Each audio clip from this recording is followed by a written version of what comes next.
ಮನಸೆ ಎದ್ದು ಮನಸೆ ಬುದ್ಧಿ ಇಲ್ಲದ ಮನಸೆ. This is towards the climax, we do a scene where I go to the girl's house, Rekha's house, and trust me, we started the shoot at 9 in the morning and he was not able to do it till 8 in the evening, and generally I work only till 8 in the films. So he said, he gave her free hand, he told her, she's a newcomer, so we need to give her a little, cut some slacks like. So he gave her the dialogues, he said get ready for it and all that. And the worst thing was I had glycerin in my eyes. So, I would put glycerin and she would goof up, and I would put glycerin and she would goof up. Ultimately, I stopped putting glycerin. I would just do the dialogues because it was going on, flowing down. And till lunch break, he couldn't get the shot. Because it was a combination shot, and the camera also was moving around, like, on the trolleys. And then he gave a lunch break. And then we started again after lunch break. And trust me, till 6:30 he couldn't do it. Or rather, he couldn't do it in the sense he couldn't get the shot right. And finally he said, ma'am, I don't think I will be able to get the shot right. Because the girl was not able to accommodate so much of dialogues, A precise shot it was, like, when the camera goes, I talk, and when camera moves this way, she turns around and talks, without cutting the shot. So the 3-4 moves and she would goof up. Then finally he said, I don't have a choice. He got 2 mid shots, but that's all. Where it was a single dialogue, so it was all right. But other than that, he said, ma'am, I'll take all your close shot and I'll send you at 8 o'clock. After that, I'll concentrate on her. I said, are you sure? He said, yes. So then within half an hour, he finished my portions and he sent me, and then I guess he concentrated on her. ನಿಮ್ಮಪ್ಪನೇ Ranadheera ಅಂತ ಅವನಿಗೆ ಗೊತ್ತಿದ್ದಿದ್ರೆ ನಿನ್ನನ್ನ ಪ್ರೀತಿ ಮಾಡೋ ತಪ್ಪು ಕೆಲಸನ ಅವನು ಮಾಡ್ತಿರ್ಲಿಲ್ಲ. ಅವನು ಮನಸ್ಸು ಮಾಡಿದಿದ್ರೆ ನಿನ್ನನ್ನ ರೇಪ್ ಮಾಡಿ ತುಂಡು ತುಂಡಾಗಿ ಕತ್ತರಿಸಿ ಪಿಂಡ ಬಿಡೋಕೆ 10 ನಿಮಿಷ ಸಾಕಾಗ್ತಿತ್ತು. ದಾಸ ಅವನು ಪ್ರಾಣಕ್ಕಿಂತ ಹೆಚ್ಚಾಗಿ ನಿನ್ನನ್ನ ಪ್ರೀತಿಸ್ತಾ ಇದ್ದಾನೆ. ಇದನ್ನ ನಂಬಲ್ಲ. Sathya lot like he has done one thing. ಮಚ್ಚಿ ಜೀವನದಲ್ಲಿ ದೊಡ್ಡ ಮನುಷ್ಯ ಆಗ್ಬೇಕು ಅಂತಂದ್ರೆ ಚಿಲ್ಲರೆ ಕೆಲಸ ಮಾಡೋದನ್ನ ಬಿಡಬೇಕು. ತಾಯಿ ಆಗದೆ ಇರೋ ಗಂಡಿಗೂ ತಾಯಿ ಆಗದೆ ಇರೋ ಹೆಣ್ಣಿಗೂ ವರಮಾನ ತರದಿರೋ ಗಂಡಿಗೂ ಮಚ್ಬಿಟ್ಟು ರೌಡಿಗೂ ಈ ಸಮಾಜ ಬೆಲೆ ಕೊಡಲ್ಲ. ಮಚ್ಚಿ ಜೀವನದಲ್ಲಿ ದೊಡ್ಡ ಮನುಷ್ಯ ಆಗ್ಬೇಕು ಅಂದ್ರೆ ಚಿಲ್ಲರೆ ಕೆಲಸ ಮಾಡೋದನ್ನ ಬಿಡ್ಬೇಕು. ಏನ್ ಬಿಡ್ಬೇಕು? ಚಿಲ್ಲರೆ ಕೆಲಸ ಮಾಡೋದನ್ನ ಬಿಡ್ಬೇಕು. ತಾಯಿ ಆಗದೆ ಇರೋ ಹೆಣ್ಗೂ ವರಮಾನ ತರದಿರೋ ಗಂಡ್ಗೂ ಮಚ್ಬಿಟ್ಟು ರೌಡಿಗೂ ಸಮಾಜ ಬೆಲೆ ಕೊಡಲ್ಲ. ನೀನು ಮಚ್ಚನೇ ಬಿಟ್ಬಿಟ್ಟು ಬಂದಿದ್ಯಾ? ಫಸ್ಟ್ ದರ್ಶನ್ ಇಂಟ್ರೊಡ್ಯೂಸ್ ಮಾಡ್ತೀವಿ. ಏನಂದ್ರೆ ಒಬ್ಬ ಬರ್ತಾನೆ ಕಾಲೇಜಲ್ಲಿ, ಅಣ್ಣ ನೀನು ಹೆಸರು ಹೇಳಿದ್ರೆ ಕಾಲೇಜಲ್ಲಿ ಹಂಗೆ ಮಾಡ್ತಾರೆ ಹಿಂಗೆ ಮಾಡ್ತಾರೆ, ನೀನು ಹೇಳಿದ್ರೆ ಯಾರು ಕೇಳ್ತಾನೆ ಇಲ್ಲ ಹಂಗೆ ಹಿಂಗೆ ಅಂತ ಹೇಳಿದ್ರೆ ತಕ್ಷಣ ಒಂದು ಅವ್ರು ಏನು ಹೇಳ್ತಾರೆ ಅಂದರೆ, ಲೈಫಲ್ಲಿ ಕಾಲೇಜಲ್ಲಿ ಎದುರಬೇಕು ಅಂದರೆ ಪ್ರಮೋಷನ್ ಇರಬೇಕು, ನೀನು ಪ್ರಮೋಷನ್ ಕೊಡೋಪಂಗ ಅಂತಾನೆ ಒಂದು ರೈಸರ್ ಓಪನ್ ಮಾಡಿ ಸರಕಂದ ಫೇಸ್ ಮೇಲೆ ಒಂದು ಮಾರ್ಕ್ ಹಾಕ್ಬಿಡ್ತಾರೆ. ಅದಾಗಿದ ತಕ್ಷಣ ಇನ್ನೊಬ್ಬ ಬ್ಯಾಗ್ ತಗಲಾಕೊಂಡು ಅಳ್ತಾ ಇರ್ತಾನೆ. ಆ ದರ್ಶನ ಹಂಗೆ ತಿರುಗಿ ನೋಡಿ ಹೇಳ್ತಾನೆ, ಯಾಕೋ ನೀನು ಅಳ್ತಾ ಇದೆಯಾ ಅಂತ. ಇಲ್ಲಣ್ಣ ನೀನು ಕೈ ತಗೊಮ್ಮ ಅಂತ ಹೇಳಿದೆ ಅಂದರೆ, ನೀನೇನು ತಂದೆ? ನಾನು ತಲೆನೇ ತಂದ್ಬಿಟ್ಟೆ ಅಂದರೆ ಜೋರ ನಗ್ತಾನೆ ದರ್ಶನ್. ಆ ಸೀನ್ ಎಕ್ಸ್ಟ್ರಾರ್ಡಿನರಿ ಸೀನ್. ಅಣ್ಣ ನೀನು ಆ ಲಾಯರ್ ಕೈ ತಗೊಂಬ ಅಂದೆ, ನೀನೇನ್ ತಂದೆ? ಅದು ಮಿಸ್ ಆಗಿ ಅವನ್ ತಲೆನೇ ತಗೊಂಬಂದ್ಬಿಟ್ಟೆ.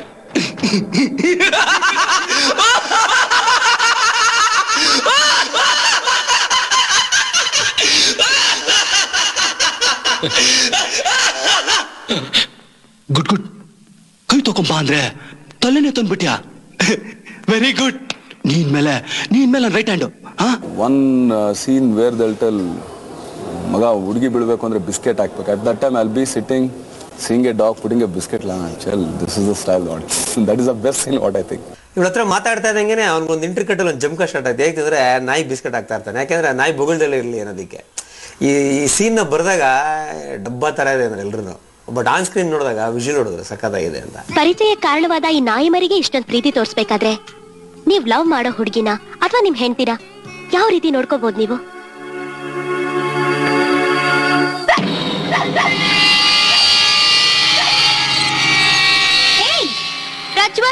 ಪ್ರಜ್ವಲ್ ಹೆಂಡತಿ ಅಂದ್ ಕೂಡ್ಲೆ ಫ್ಲಾಶ್ ಬ್ಯಾಕಾ? ಅಯ್ಯೋ ನಂಗಿನ್ನೂ ಮದ್ವೆನೇ ಆಗಿಲ್ಲ.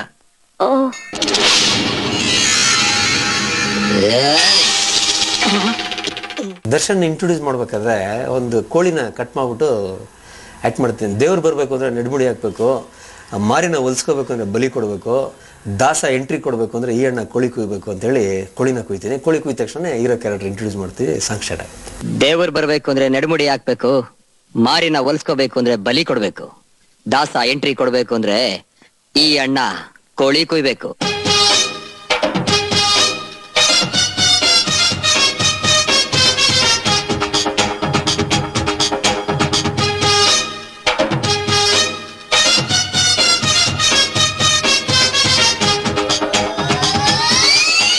Mr. Sadhu Kokila, one of the favorite music director. He was the music director for that. He used to come in the evening, used to compose. I don't know what is composing also at that time. So he told, no, this is the thing, what we'll do. And opening song was something like, it was made for some big heroes like that time. Nane, Rajadi Raja endendigu, Nive Nanna Thai Tandendigu. It was an ultimate lyrics and it bloomed up like that. Nane, Rajadi Raja endendigu. ನೀವೇ ನನ್ನ ತಾಯಿ ತಂದೆ ಇನ್ನೆಂದಿಗೂ. ನಾನೇ ರಾಜಾಧಿರಾಜ ಎಂದೆಂದಿಗೂ. ನೀವೇ ನನ್ನ ತಾಯಿ ತಂದೆ ಇನ್ನೆಂದಿಗೂ. ಒಂದೇ ಬಾಣ ನನ್ನದೊಂದೇ ಗುರಿಯು, ಮಾತು ತಪ್ಪೋದಿಲ್ಲ.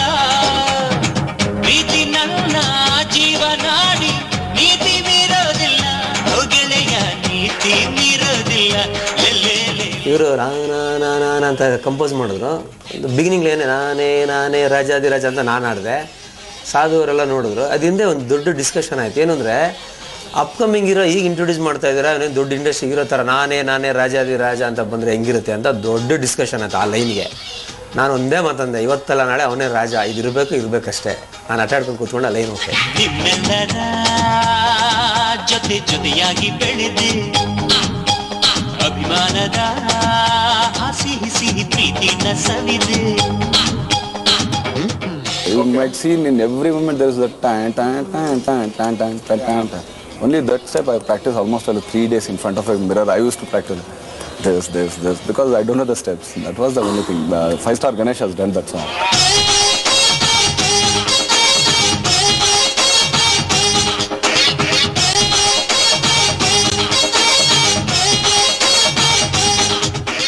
ಡ್ಯಾನ್ಸ್ ಅಂತ ಹೋದ ತಕ್ಷಣ ಒಂಚೂರು ನರ್ವಸ್ ಆಗಿದ್ದು ನಿಜ. ಬಟ್ ಆಮೇಲೆ ಏನಂದರೆ ಹೀರೋಯಿನ್ ಸ್ಪರ್ಶ ರೇಖಾ ಸಖತ್ ಕೋಆಪ್ರೇಟ್ ಮಾಡಿದ್ರು. ಆಮೇಲೆ ಅಂದ್ಕೊಂಡಿದ್ದ ದಿನಕ್ಕೆ 1 ಡೇ ಎಕ್ಸ್ಟ್ರಾ ಆಯಿತು ಸಾಂಗು. ಹಾಗಾಗಿ ಬಟ್ ಏನು ದರ್ಶನ್ಗೆ ಒಂದು ಫೀಲ್ ಏನಂದರೆ, ಫಸ್ಟ್ ಟೈಮ್ ಮಾಡ್ತಾಯಿದ್ದೀನಿ, ಟೇಕ್ 3 ಟೇಕ್ 4 ಆಗ್ಬಿಟ್ರೆ ಪ್ರೊಡ್ಯೂಸರ್ ಏನು ಅನ್ಕೊಂಡ್ಬಿಡ್ತಾರೋ, ಡೈರೆಕ್ಟರ್ ಏನು ಅನ್ಕೊಂಡ್ಬಿಡ್ತಾರೋ, ಆ ಗಿಲ್ಟ್ಗೆ ಇದಾಗ್ಬಿಟ್ರೆ ಹೊರತು. ಬಟ್ ಮಾಡೋ ಕಾನ್ಫಿಡೆನ್ಸ್ ಇತ್ತು ಅವ್ನಿಗೆ. ಮಾಡ್ತಾರೆ, ಸಖತ್ತಾಗಿ ಮಾಡ್ತಾರೆ.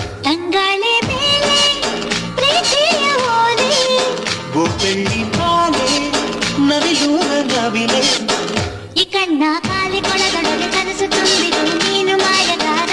ಈ ನನ್ನ ಮನಸ್ಸಿನಂಗಡಿ ಕಾದು ನಿಂತಿದೆ ತೆರೆದು ಎಲ್ಲ ದ್ವಾರ. ಸಂಪ್ರೀತಿ ಸ್ವಾಭಿಮಾನದ ಸೊಗಡು ತುಂಬಿದು ಶೂರ ಮೋಜುಗಾರ. ಸಲೀಲೆ ನಡೆಸುತ್ತಲೇ ತಂದೆ ಎದೆಯ ಹುಣ್ಣಿಮೆ ನಾನು ನಿನ್ನ ಮಾರ. When I started, music was done and I loved that song. But Sadhu sir was telling, no, it will be good somewhere else, so we'll try it out. But that lyrics, that moment, why I was liking that song, it will be a slow song because I'm very bad in dancing at that time. And I'm very hats off to Rekha, the heroine. And that time she was a very good dancer also. She is the only person who taught me, like now also when I'll be doing practice with any heroine, if there are falls also, whatever, I'll be doing the monitors a lot. Because that is the thing what she taught me. She used to monitor around 20-25 times with me. Like, because I don't even know that word A also in the dance at that time. So she was telling me, no Darshan, do it, no Darshan, do it. Yeah, come, we'll do. Then only we used to go for that thing. ಹವಾರಿ ಕಣ್ಣು ನಿಂದು ಸುಮಾರಿ ಅದರ ನಿಂದು ಲಾವಣಿಯ ಲಲನ ಮಣಿಯೇ ಕೋಮಲೆ ನೀನು.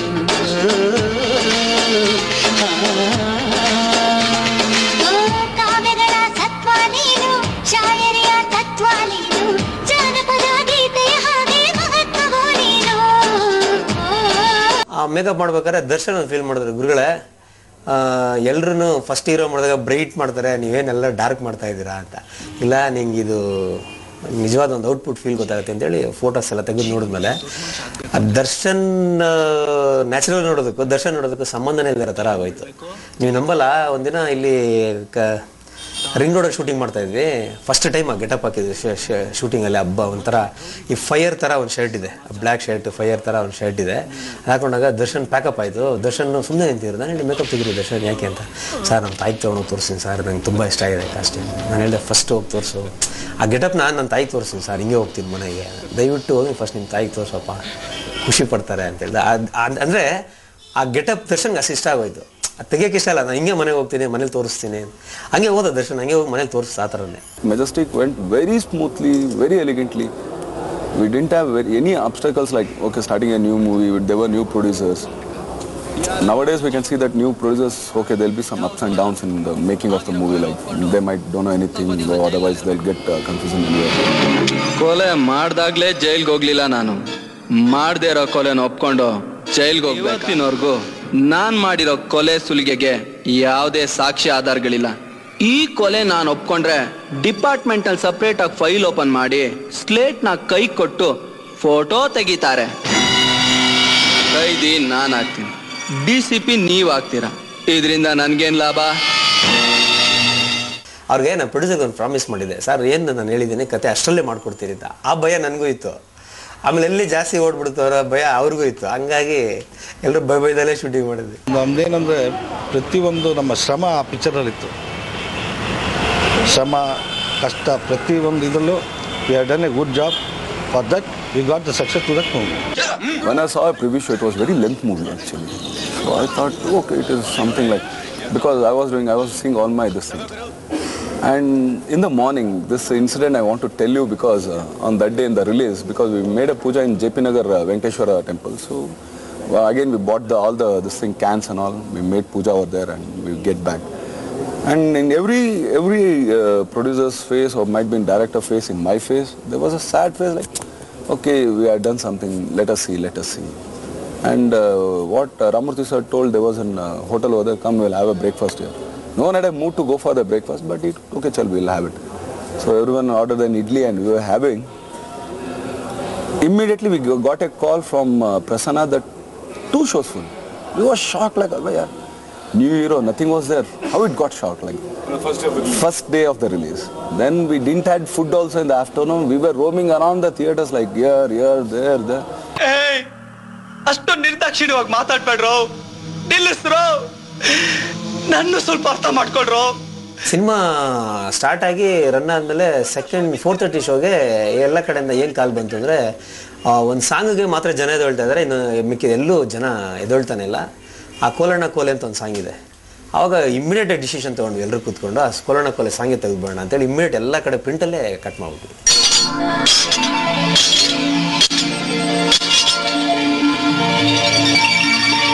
ಜೀವನದಲ್ಲಿ ಇನ್ನು ಮುಂದೆ ಕತ್ತಿಗಳನ್ನ ಯಾವತ್ತೂ ಮುಟ್ಟಲ್ಲ. Rowdyism ಅನ್ನೋ ಅವಿವೇಕನ್ ಮನೆಯಲ್ಲಿ ಇನ್ ಮುಂದೆ ಯಾವತ್ತೂ ನಡಲ್ಲ.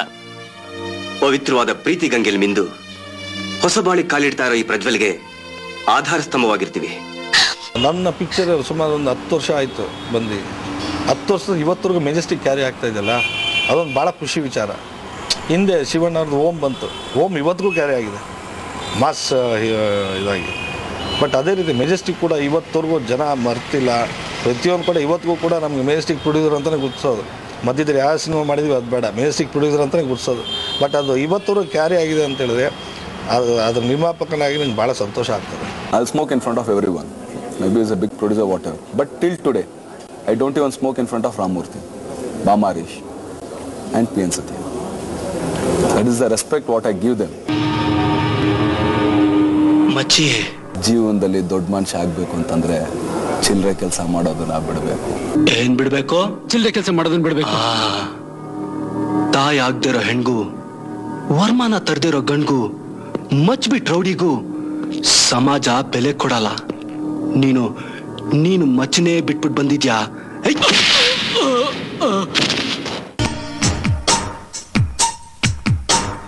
ಮುದ್ದು ಮನಸ್ಸೇ, ಎದ್ದು ಮನಸ್ಸೇ, ಬುದ್ಧಿ ಇಲ್ಲದ ಮನಸ್ಸೇ.